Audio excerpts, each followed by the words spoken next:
Bismillahirrahmanirrahim. Alhamdulillahi Rabbil Alameen. Wassalatu wassalamu ala Sayyidil Anbiya'i wal Mursaleen. It's been narrated from Abdullah ibn Amr ibn As, Sahabi. The Prophet ﷺ said, بَلِّغُوا عَنِّي وَلَوْ آيَةً وَحَدِّثُوا عَنْ بَنِي إِسْرَائِيلَ وَلَا حَرَجٍ. That he said, convey for me even if it's a single verse, and convey the stories from the children of Israel, from the Jews, and it's not a problem.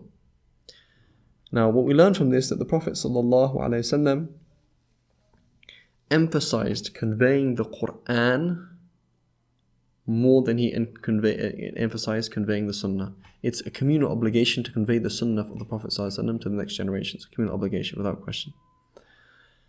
And the Sahaba conveyed this message.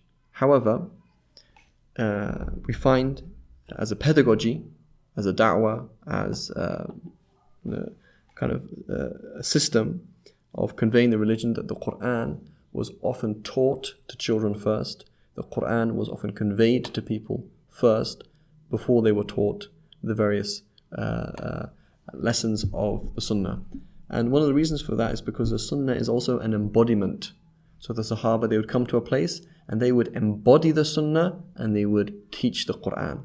This is the text, and their actions and their ways were the explanation. And also, what does this mean then to convey from Bani Israel? Wala haraj, it's okay to convey from Bani Israel. Sometimes we find verses in the Quran that talk about historical events.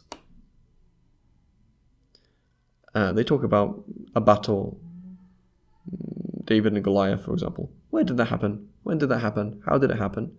We may well find in the Old Testament details about this that will help us understand and benefit from the story. It's possible. However, are these biblical facts facts? Some things are facts, right? We could back them up as factuals. But most of it, or much of it, is not. And so we narrate them as stories, as interesting pieces of information, but it's not fact. So whenever we find anything in the Bible, the Old Testament or the New Testament, that clearly contravenes the teachings of Islam, then it tells us that it's false. Similarly, if it clearly contravenes logic or clearly contravenes history, then it's also not something true. And so we can use these to help us understand the religion, but it's not a basis. And so we should be careful with that. Sometimes we find stories that even come into children's stories that have come through our religious tradition, our Islamic tradition, from the Jews and Christians, and they were just there on the side. Something interesting on the side is that it might help us understand something, it might explain something, but it's not part of our faith. And so we should be careful that when we're telling our children stories about prophets, for example, if a story comes up that sounds a bit odd, we should just double check and say, is this actually from the Prophet ﷺ, or is this a story that has reached us from Bani Israel? If it sounds odd, we should check with the scholar and say, well, is this right? And it may not be right. So we should be careful about these things. Sallallahu alaihi wasallam Muhammad wa ala alihi wa sahbihi wa sallam.